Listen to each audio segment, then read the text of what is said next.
पुस्तक का नाम प्रेम योग। लेखक पंडित श्रीराम शर्मा आचार्य। ऑडियो 3।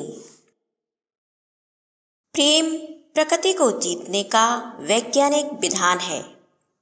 महात्मा गांधी कहा करते थे, जिस प्रकार एक वैज्ञानिक प्राकृतिक नियमों का विभिन्न प्रकार से उपयोग करके अनेक चमत्कार कर देता है, उसी प्रकार व्यक्ति प्रेम के सिद्धांत की भी वैज्ञानिक विधि से प्रयोग की प्रणाली जान ले तो वह वैज्ञानिक से भी अधिक चमत्कार पैदा कर सकता है। मेरी अपनी अहिंसा की शक्ति प्रकृतियों से कहीं बढ़ चढ़कर सूक्ष्म और कोमल है। वह प्रेम की भावना का ही तो विकास है। मैं इस सिद्धांत की गहराई में जितना अधिक प्रवेश करता चला जाता हूँ, मुझे लगता है कि मेरे अंदर उतनी ही शक्ति बढ़ती चली जाती है। मैं जीवन और सारे संसार की योजनाओं में उतना ही आह्लाद अनुभव करता हूँ। प्रेम की सिद्धांत ने मुझे प्राकृतिक रहस्यों को समझने की जो शक्ति दी है, उससे मुझे अथक और अवर्णनीय शांति मिलती है। यह प्रेम के वैज्ञानिक पक्ष का एक उदाहरण है। प्रेम के लिए तो प्रकृति का पत्ता पत्ता प्यासा है। एक ओर अपूर्णता में अशांति तो दूसरी ओर पूर्णता में शांति और स्वर्गीय सुख की अनुभूति यह बताते हैं कि प्रेम में ही स्वर्ग और ईश्वर विराजते हैं। किसी को कोई ईश्वर प्राप्ति का उपाय खोजना हो तो उसे एक बार अंतःकरण में शुद्ध प्रेम जागृत करके देख लेना चाहिए। भारतीय धर्म और संस्कृति या वेदांत जिस अद्वैत धर्म का प्रतिपादन करता है, उसको समझने के लिए प्रेम से बढ़कर दूसरा साधन नहीं है। प्रेम अद्वैत का बोध कराता है। यह एक बलिदान भाव है। उसमें आत्मोत्सर्ग का ही सुख है। किसी से प्रेम है ऐसा मान लेने भर से तुष्टि तो नहीं हो जाती। उसे देखने से और बार बार पास आने से सुख तो अपार मिलता है, पर कोई ऐसा सदैव तो नहीं कर सकता। भगवान के प्रेम की अभिव्यक्ति के लिए भी चंदन, रोली, पुष्प, अर्घ, आचमन का तो उपहार जुटाने पड़ते हैं। बहुत करके भौतिक वस्तुएं ही देने जाते हैं तो उससे इस रस की अनुभूति होने लगती है। देने वाला यह नहीं देखता कि मेरा कुछ गया, और पाने वाले को भी यह नहीं लगा कि वह वस्तु उसे मिल ही गई। आदान प्रदान तो अभिव्यक्ति मात्र थी। सच बात तो यह है कि दोनों ही को अपने भीतर के उस रस के पोषण की चिंता थी, जो प्रेम के रूप में उदय हुआ। इसी का नाम तो अद्वैत है कि हम सब एक सा ही अनुभव करें। प्रेमी की संतुष्टि भी यही मिलन है, जो वस्तुओं का नहीं, शरीर का भी नहीं, प्रेम की भावना का एकाकार होना मात्र है। मनुष्य जीवन की महानतम कसौटी है प्रेम। बुद्धि की सूक्ष्मता और हृदय की विशालता का परिचय प्राप्त करना हो तो यह देखना पड़ता है कि व्यक्ति के हृदय में प्रेम की अकलाहट के लिए भी कोई स्थान है। जिस हृदय में प्रेम का प्रकाश जगमगाता है, वह मनुष्य उत्कृष्ट होता है और उसे ही देवत्व की प्राप्ति का सौभाग्य मिलता है। प्रेम मनुष्य जीवन की सर्वोदय प्रेरणा है। शेष सब आश्रित और स्वार्थ प्रेरित भाव है। स्वाधीनता और सद्गति दिलाने वाली आंतरिक प्रेरणा तो प्रेम ही है। इसी से व्यक्तियों के जीवन समृद्ध होते हैं। आत्मभावना और परमार्थ का विकास रूप और संसार की रचना प्रेम के वरदान है। मानव जीवन के लक्ष्य ईश्वर प्राप्ति की पूर्ति भी प्रेम से ही होती है। प्रेम साधना हमें परमात्मा से मिला देती है। परिश्रम के पश्चात विश्राम, क्षुधा के पश्चात भोजन और कष्ट के पश्चात सुख का आनंद मिलता है। इसी प्रकार मिलन का आनंद विछोह के बाद ही मिलता है। दो स्नेही जन एक स्थान पर रहकर जब नित्य मिलते हैं तो नवीनता समाप्त होकर मिलन का आनंद शिथिल हो जाता है। किंतु जब वे दोनों सुहृदय कुछ समय अलग रहने के बाद मिलते हैं तो मिलन का आनंद सहस्रों गुना हो जाता है। परमात्मा एकाकी था। उसे अपने एकाकीपन से विरक्ति हुई और चाहा कि एक से बहुत हो जाऊं। उसके अंतर में एको हम बहुश्यामी की ध्वनि होते ही सृष्टि रचना का काम अपने आप हो गया और जड़ चेतनमय यह सारा संसार बनकर तैयार हो गया। संसार और कुछ नहीं, परमात्मा का ही एक अंश है। उसी से उत्पन्न हुआ है और उसी में लीन हो जाएगा। चेतन सृष्टि परमात्मा का विशेष अंश है और उसमें व्यक्ति विशिष्ट। वह परमात्मा की समीपता के क्रम में सबसे आगे और सबसे पहले है। व्यक्ति अन्य जीवों की अपेक्षा परमात्मा के अधिक निकट है। इन दोनों के बीच पारस्परिक प्रेम की धारा भी अधिक गहरी है। यूं तो परमात्मा को अपनी सृष्टि के अणु अणु से प्रेम है, किंतु मानव जाति से उसे कुछ अधिक ही प्रेम भाव है। इसका कारण यह है कि अन्य सृष्टि की उत्पत्ति जहाँ माया के माध्यम से हुई, वहाँ मनुष्य जीवात्मा के रूप में उसका सीधा सीधा अपना अंश है, जिसे मनुष्य ने अपने विवेक द्वारा समझकर उसके प्रति जिज्ञासा उत्पन्न कर ली है। तो मनुष्य परमात्मा का विशिष्ट अंश है। उसने बहुश्यामी की इच्छा से अपने इन अंशों को अपने से पृथक कर संसार में बिखेर दिया है, इसलिए कि विछोह के बाद मिलन का अनिर्वचनीय आनंद प्राप्त हो सके। इस मिलन का माध्यम क्या हो सकता है? प्रेम और केवल प्रेम। विछोह से उत्पन्न प्रेम की तड़पन ही वह साधन है जो व्यक्ति को परमात्मा की ओर और परमात्मा को व्यक्ति की ओर आकर्षित करती है। इसलिए प्रेम की शक्ति को परमात्मा से मिलन की बहुत बड़ी साधना माना गया है। जिन दो के बीच प्रेम नहीं होता, वे परस्पर कभी नहीं मिल पाते। परमात्मा से मिलन का आनंद एक लंबी साधना और लंबी अवधि के बाद होता है। इस बीच अपने प्रेम की कसौटी की अभिव्यक्ति कहाँ करें? किस माध्यम से अपनी इस आनंददायक वेदना को सहन करें? इसका एक ही उपाय है, परमात्मा के अंश जीव मात्र से प्रेम किया जाए।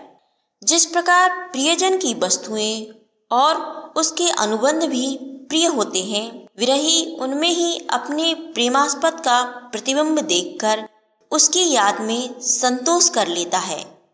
उसी प्रकार जीवों का पारस्परिक प्रेम उस एक परमात्मा के प्रति प्रेम का ही एक प्रकार है। यही कारण है कि जहाँ परस्पर प्रेम, सौहार्द और आत्मीयता होती है, वहाँ भावरूप परमात्मा की उपस्थिति मानी जाती है और उसी के मिलन जैसा आनंद छाया रहता है। मनुष्य का पारस्परिक प्रेम परमात्मा से ही प्रेम का एक रूप है। मानव जीवन परमात्मा की महती कृपा है।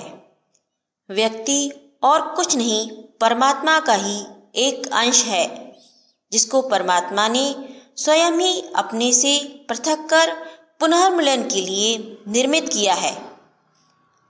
परमात्म मिलन ही मानव जीवन का ध्येय है। इस ध्येय की पूर्ति प्रेम द्वारा ही हो सकती है। जिन मनुष्यों के बीच परस्पर प्रेम, सौहार्द और सहयोग की भावना रहती है, जो दूसरों से प्रेम और प्राणी मात्र पर दया का भाव रखते हैं और सबके प्रति स्नेह एवं शिष्टता का व्यवहार करते हैं, वे सब परमात्मा से मिलने के अपने ध्येय की ओर अग्रसर होते रहते हैं।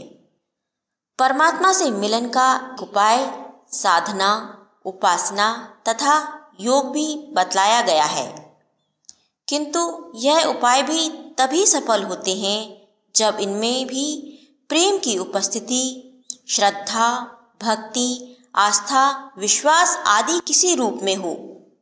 श्रद्धा अथवा प्रेम से रहित कोई भी साधना सफल नहीं हो सकती। प्रेम की व्याकुलता ही परमात्मा से मिलाने में समर्थ है। इसके बिना सारे तप कठोर तितिक्षा के सिवा और कुछ नहीं होते। आध्यात्म का मूल मंत्र प्रेम ही बताया गया है। भक्ति साधना से मुक्ति का मिलना निश्चित है। जिस भक्त को परमात्मा से सच्चा प्यार होता है, वह भक्त भी परमात्मा को प्यारा होता है। उपनिषद का यह वाक्य रसो वै सहा इसी बात की पुष्टि करता है कि परमात्मा प्रेम रूप है। इसका स्पष्ट तात्पर्य यही है कि जिसने प्रेम की सिद्धि कर ली है, उसने मानो परमात्मा की प्राप्ति कर ली है, अथवा जहाँ प्रेमपूर्ण परिस्थितियाँ होंगी वहाँ परमात्मा का वास माना जाएगा। परमात्मा की प्राप्ति आनंद का हेतु होता है। प्रेम का आनंद अनिर्वचनीय है। वह एक ऐसा आनंद होता है जिसकी तुलना में संसार का दूसरा कोई आनंद नहीं रखा जा सकता। प्रेम की इस अनुभूति का आनंद कबीर ने लिया है और एक स्थान पर कहा है, राम बुलावा भेजिया कबीरा दीना रोए, जो सुख प्रेमी संग में सो बैकुंठ न होए। भक्त प्रेम के आनंद में बैकुंठ का निवास तुच्छ मानता है। उसको प्रेम के वातावरण से निकलकर प्रेमी जनों से पृथक करके स्वर्ग ले जाने की बात कही जाती है तो वह रोने लगता है, उसे अपार दुख होने लगता है। प्रेम का आनंद ऐसा ही आनंद है, किंतु प्रेम में इस संसार के अनिर्वचनीय आनंद की प्राप्ति तभी होती है जब वह सच्चा हो, निस्वार्थ हो। झूठा प्रेम तो शत्रुता की नींव होता है, दुख और क्लेश का आधार होता है। बहुत बार लोग अपने मतलब से बड़ा प्रेम दिखलाने लगते हैं। बहुत से लोग इस प्रवंचना में आ भी जाते हैं। मतलब निकल जाने अथवा उस विषय में निराश हो जाने पर स्वार्थी व्यक्ति का प्रेम समाप्त हो जाता है और तब वह अपने सामयिक प्रेमास्पद की ओर आंख उठाकर भी नहीं देखता। मिलने पर पीठ फेर लेता है। उसका वह व्यवहार वहीं से बुराई, मनोमालिन्य अथवा शत्रुता का सूत्रपात कर देता है। इसलिए कहा गया है कि एक बार प्रेम भले ही ना किया जाए, पर स्वार्थपूर्ण प्रेम का नाटक ना किया जाए, नहीं तो इसमें हित के स्थान पर अहित ही होता है। आनंद के स्थान पर दुख ही मिलता है।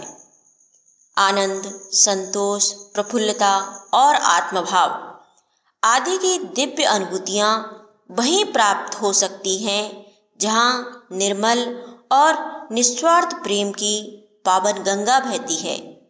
जिन परिवारों, मित्रों और सुहृदय जनों के बीच सच्चा प्रेम रहता है, उनके बीच क्या संपन्नता और क्या विपन्नता, किन्हीं भी परिस्थितियों में कलह, क्लेश और विवाद नहीं होता।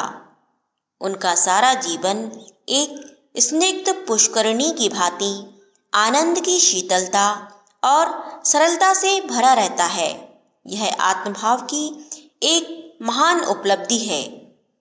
प्रेम विहीन जीवन एक शुष्क मरुस्थल के समान होता है। उसमें रस अथवा आनंद का एक कण भी नहीं मिल सकता, फिर चाहे उसमें कितनी ही धन दौलत और सुख साधन क्यों न भरी हो। प्रेम द्वारा शत्रु को भी बस में किया जा सकता है। प्रथम तो जो हृदय प्रेमी हृदय होते हैं वे स्वभावतः अजात शत्रु होते हैं। संसार में उनसे द्वेष करने वाला कोई नहीं होता, और यदि अपने दुष्ट स्वभाव बस कोई उनसे द्वेष मानने भी लगता है तो भी वह उनके सम्मुख आकर विनत हो जाता है। सच्चे संत और महात्माओं को न जाने कितने चोर डाकू मिले और उन्होंने उनको हानि पहुंचानी चाहिए, किंतु पास जाते ही उनके आंतरिक प्रेम से प्रभावित होकर पैरों पर ही गिरे हैं। बहुत से डाकू और दुष्ट लोग महात्माओं की प्रेमानुभूति से विवश होकर संत तक बन गए हैं। आकस्मिक घटनाओं को यदि छोड़ दिया जाए तो भी ऋषि मुनियों के आश्रम का हाल पढ़कर भी इस सत्य की पूर्णतः पुष्टि होती जाती है। पूर्वकालीन ऋषि आश्रमों में शेर, चीते आदि हिंस्र जंतु भी आते थे और ऋषि से बोलने की बात तो दूर, वे अपने स्वभाव विरोधी गाय और हिरणों से भी नहीं बोलते थे। उनके साथ उठते, बैठते और खेलते थे। इसका कारण और कुछ नहीं, ऋषियों का वह सच्चा प्रेम ही होता था जो जीव मात्र की मैत्री के रूप में उनके अंतर में प्रवाहित होता रहता था। उसी के संपर्क में आकर सारे जीव अपना द्वेष भाव भूल जाया करते थे।